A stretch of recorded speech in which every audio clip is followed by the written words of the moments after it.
পর স্বাগত। এবার চোখ রাখছি সংসদের দিকে। সংসদে চলছে অধিবেশন, যেখানে শাসক বিরোধী দরজার রীতিমতো উত্তাল সংসদ। তারই মধ্যে রাহুল গান্ধীকে কারি পাতা দিয়ে পাস্তার সাথে তুলনা করে বিতর্কে রয়েছে বলিউড কুইন অর্থাৎ বিজেপির বর্তমান সাংসদ কঙ্গনা। হিমাচলের সংসদের এই পুরো বক্তব্যে রীতিমতো কিন্তু রাজনৈতিক মহলে নানা গুঞ্জন শুরু। রাহুলকে সামলাতে এবার কি নতুন প্রজন্মের অনুরাগ কঙ্গনাকে দায়িত্ব দিল বিজেপি? একাধিক প্রশ্ন কিন্তু উঠতে শুরু করেছে। বিস্তারিত জানবো। টেলিফোন লাইনে রয়েছে নিউজ ভ্যানগার্ড প্রতিনিধি শুভেন্দু সরকার। শুভেন্দু, ঠিক কি জানতে পারছো? লোকসভা কিন্তু বর্তমানে উত্তাল। রাহুল গান্ধীকে জাতপাত নিয়ে আক্রমণ করেছিলেন অনুরাগ ঠাকুর, এবং তা নিয়ে কিন্তু রীতিমতো সংসদ ভবন উত্তাল হয়েছিল। রাহুল গান্ধী অভিযোগ করেছিলেন তাকে গালিগালাজ করা হয়েছে, তাকে অপমান করা হয়েছে, এবং এরপর ময়দানে নামলেন বর্তমানে কঙ্গনা রানাওয়াত। কঙ্গনা রানাওয়াত হিমাচল প্রদেশ থেকে এসছেন নির্বাচিত হয়ে, এবং অনুরাগ ঠাকুরও কিন্তু সেই হিমাচল থেকেই নির্বাচিত হয়ে সংসদ ভবনে পৌঁছেছেন।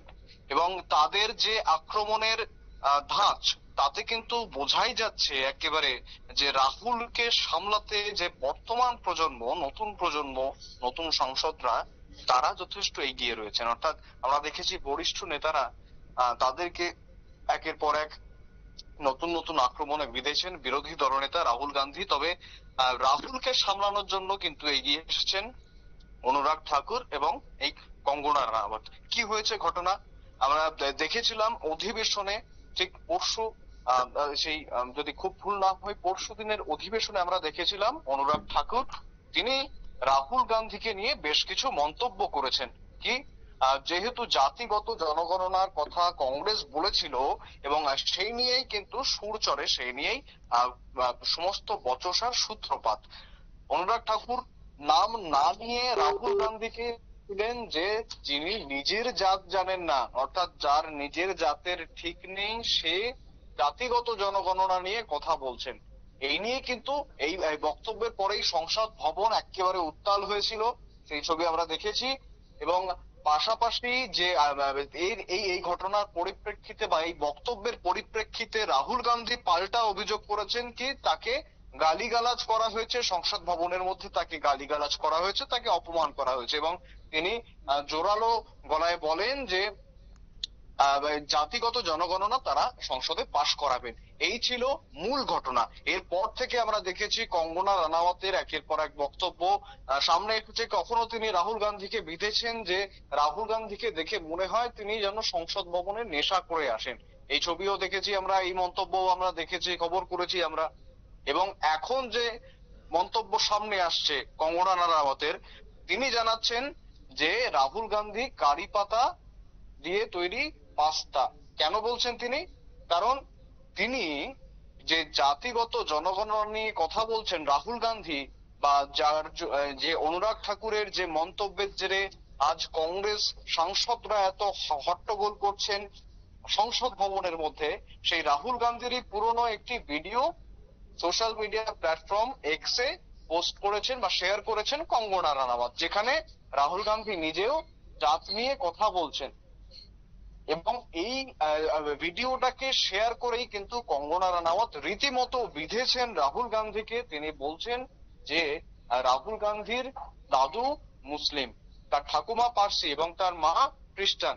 অর্থাৎ যার নিজেরই মানে যে নিজেই বলতে পারছে না তার জাত কি, আসল জাত কি, তিনি আবার জাতিগত জনগণনা চাইছেন। এবং পাশাপাশি তিনি মানুষের জাতি জিজ্ঞেস করছেন তিনি পারেন কি করে এই। এবং তাকে দেখলে যেন মনে হয় যেন এই ভাত ডাল বানানো হবে এবং তার জন্য পাস্তা, কারি পাতা দিয়ে পাস্তা মাখা হয়েছে। একেবারে এই ভাষাতেই কিন্তু কঙ্গনা রানাওয়াত সেই পোস্টটি লিখেছেন। এবং এরপরেই আরো বিতর্ক বাড়ছে। অর্থাৎ প্রথম থেকেই কিন্তু চর্চা চলছিল যে অনুরাগ ঠাকুরের এই বক্তব্য আদৌ ঠিক কিনা, জাত নিয়ে প্রশ্ন করা যায় কিনা। যেমন বিরুদ্ধে এই মন্তব্যের বিরুদ্ধে যেমন অনেকে মুখ খুলেছেন, তেমন এই মন্তব্যের পক্ষেও কিন্তু দাঁড়িয়েছেন একদমই অনেকে। শুভেন্দু, পাশাপাশি এই জায়গায় একটা বক্তব্য উঠে আসছে বিরোধীদের, তা হচ্ছে যে কঙ্গনা যখন বলিউডে কাজ করতেন বা বিভিন্ন সিনেমা করতেন তখনও বিভিন্ন বক্তব্যের জন্য তিনি সংবাদ শিরোনামে থাকতেন, বিশেষ করে বিতর্কের জেরে তিনি সংবাদ শিরোনামে থাকতেন। এখন যেহেতু তিনি রাজনীতিতে এসেছেন, এখনো তিনি বরাবর সংবাদ শিরোনামে থাকছেন, বিভিন্ন বক্তব্যকে কেন্দ্র করে বিভিন্ন বিতর্কে তিনি জড়িয়ে যাচ্ছেন। তাই বিরোধীদের এই মুহূর্তে মূল অভিযোগ হচ্ছে যে কঙ্গনা এবার প্রকাশ্য আলোতে, বিশেষ করে ল্যামলাইটে থাকার জন্যই এই ধরনের বিভিন্ন বিতর্কিত মন্তব্য করছে। তুমি কি বলবে? দেখো, এবার এই ব্যাপারটা নিয়ে কঙ্গনা রানাওয়াতকে যদি আমরা দেখি, কঙ্গনা রানাওয়াত বরাবরই লাইমলাইটে থাকেন, তার মন্তব্যের কারণে তিনি বরাবরই লাইমলাইটে থাকেন। এবং বর্তমানে তিনি নতুন সংসদ নির্বাচিত হয়েছেন, এরপরেও একের পর এক মন্তব্য করছেন। কখনো বলছেন রাহুল গান্ধীকে দেখে মনে হয় তিনি নেশা করে এসেছেন সংসদ ভবনে, কখনো তাকে তার ফ্যামিলি ব্যাকগ্রাউন্ড নিয়ে তাকে ব্যক্তিগত আক্রমণ করছেন, মানে অনেকেই বলছে যে তিনি ব্যক্তিগত আক্রমণ করছেন, এই অভিযোগটাও আসছে কঙ্গনা রানাউতের বিরুদ্ধে। এবার সেক্ষেত্রে তিনি লাইমলাইটে থাকার জন্যই কি এটা করছেন, নাকি দলের প্রিয়জন হয়ে ওঠার জন্যই এই কাজটা করছেন, তা নিয়ে কিন্তু সংশয় রয়েছে, বিভিন্ন মহলে বিভিন্ন মতামত রয়েছে।